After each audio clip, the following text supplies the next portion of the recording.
Pandémie de la Covid-19. De l'institutionnalisation de la peur au sentiment perpétuel de culpabilité. Bienvenue en Absurdistan, titré il y a quelques semaines une journaliste allemande pour faire le constat d'une gestion de la crise sanitaire de plus en plus contestée et de plus en plus contestable. En effet, parler d'avenir, se projeter sur 6 mois, 1 an, 2 ans est devenu tabou. Où pars-tu en vacances cet été ? Je ne sais pas. En ce moment, j'attends de savoir quand je vais pouvoir réouvrir mon commerce. Au fait, tu prévois toujours d'acheter une maison ? Je voudrais bien, mais je ne sais pas si dans 6 mois je pourrai toujours garder mon travail. Ainsi va la vie des Français, entre incertitude et anxiété, errant dans un labyrinthe, cherchant par tous les moyens une porte de sortie, croyant par moments enfin trouver le bon chemin pour ensuite voir qu'ils se sont engouffrés une nouvelle fois dans un cul-de-sac. Bref, des lendemains qui ne chantent plus trop. On tourne en rond et à force, c'est pas bon. On finit par avoir le vertige et quand on a le vertige, on ne pense qu'à une chose. S'asseoir et reprendre ses esprits. Tiens, ça tombe bien. Asseyons-nous 5 minutes et essayons de juste comprendre ce qu'il se passe. Rappelons-nous quand tout a commencé, ou plutôt, quand tout s'est enclenché. Oui, fermons les yeux, soyons détendus, faisons appel à notre mémoire.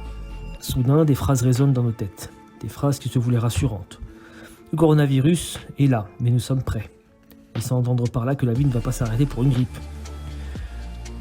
Emmanuel Macron se fait filmer avec Brigitte, allant au théâtre.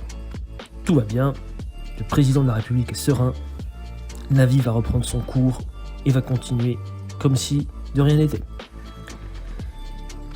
Pour ensuite, 10 jours plus tard, annoncer que tout va s'arrêter.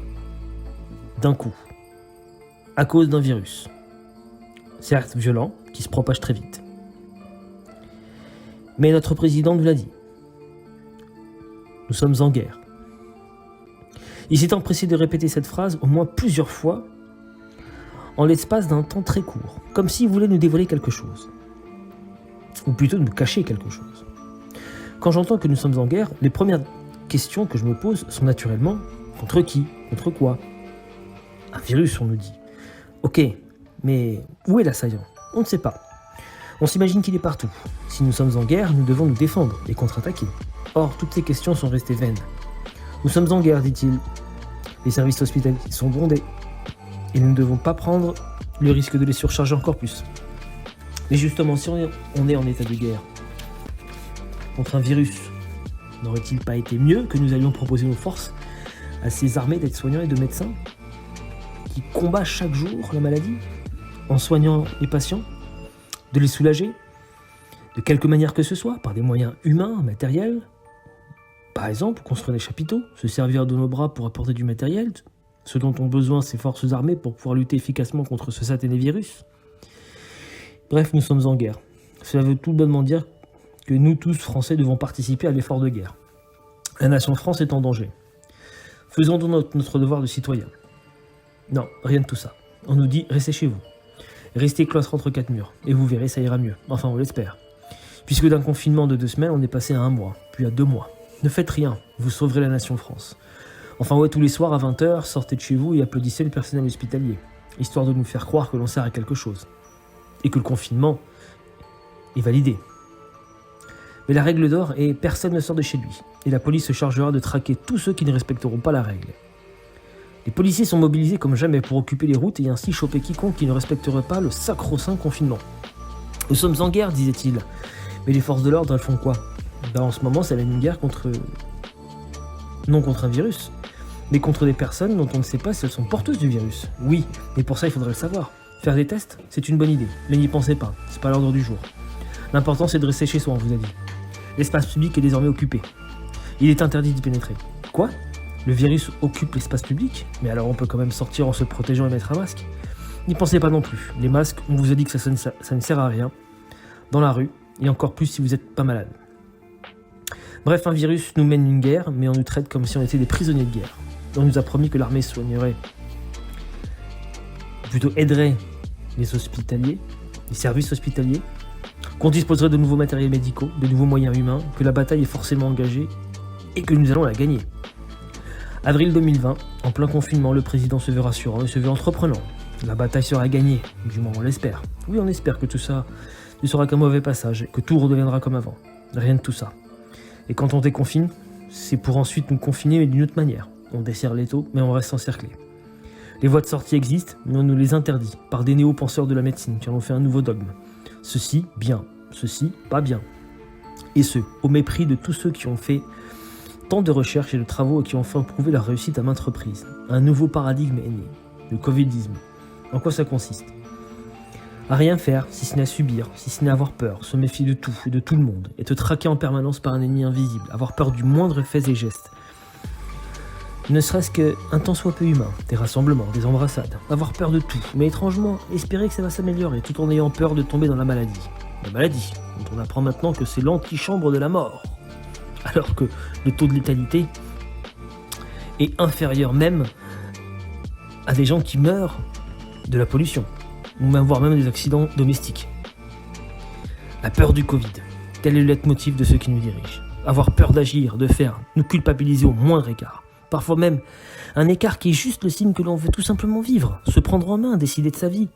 La vie, elle est faite pour être appréciée, non pas pour être subie. Nous ne sommes pas le fardeau de nous-mêmes. Eh bien si, parce que le virus est toujours là. Qu'il faut se considérer soi-même comme un ennemi. Peut-être pas pour soi, mais pour les autres. Pour les proches. On nous interdit de le combattre. Nous sommes en guerre, mais il ne faut pas combattre. La chloroquine ? Non. Un mirage, dans un immense désert. Une illusion créée par un charlatan. Dit-il, un charlatan à qui ça n'a dérangé personne, pendant des années, de le voir occuper la tête d'un prestigieux institut hospitalier universitaire à Marseille. Et quand vient l'été, on nous annonce une deuxième vague, encore plus violente, encore plus meurtrière. Pourtant, on vient de passer la première vague sans réel gros dégâts.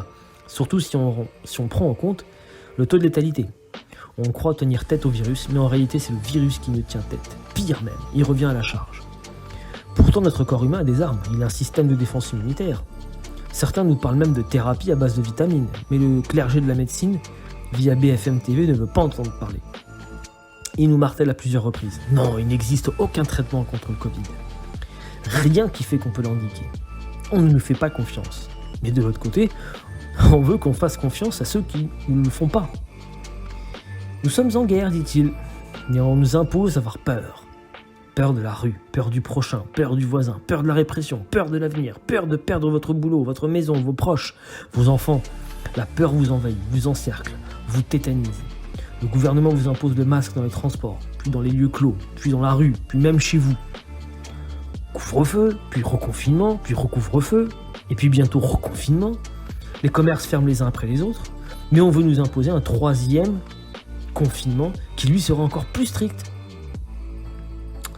Vous êtes irrémédiablement inspiré par quelque chose. Vous voudriez résister à tout ça, mais vous ne pouvez pas. Vous ne savez pas où vous allez, mais vous sentez bien que vous y allez tout droit. Avez-vous le choix ? Non. Car on a réussi à vous faire peur. Et du sentiment de peur s'est installée la culpabilité.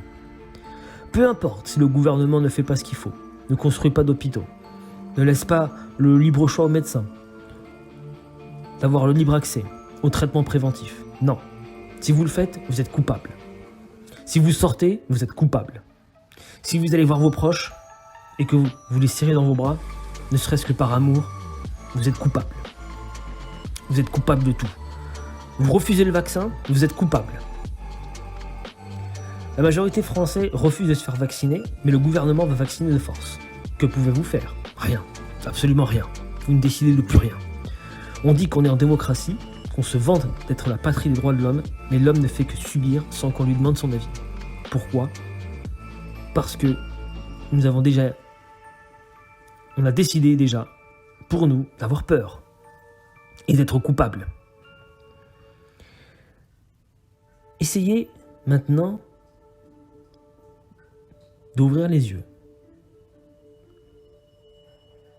Essayez de prendre du recul par rapport à toute cette peur, toute cette angoisse. Essayez de prendre du recul et de relativiser. Essayez-vous de vous poser les bonnes questions. Pourquoi un troisième confinement ? Pourquoi, après nous avoir dit que les restaurants et plein d'autres endroits étaient responsables du virus et qu'on a fermé, pourquoi on nous dit que ça revient encore ? Que l'épidémie augmente toujours et encore ? Pourquoi, alors que personne ne peut donner des garanties sur le vaccin, on nous dit que le vaccin est sûr et qu'il faudra le faire. Quitte à être privé de ses droits les plus élémentaires et d'être carrément rejeté de la société. Vous allez bientôt le découvrir en faisant un long voyage. Je suis Mendoza et je suis heureux de vous accueillir à bord de l'Esperanza. L'Esperanza qui va vous emmener vers un monde où vous serez libéré de la peur, où vous serez libéré de l'angoisse, de la psychose, de la paranoïa. L'Esperanza met le cap vers un monde où la confiance entre les hommes revient, où les liens entre les hommes se refont. Car oui, sans lien entre humains, une société ne peut pas durer. Je suis Mendoza, bienvenue dans l'Esperanza pour un long voyage.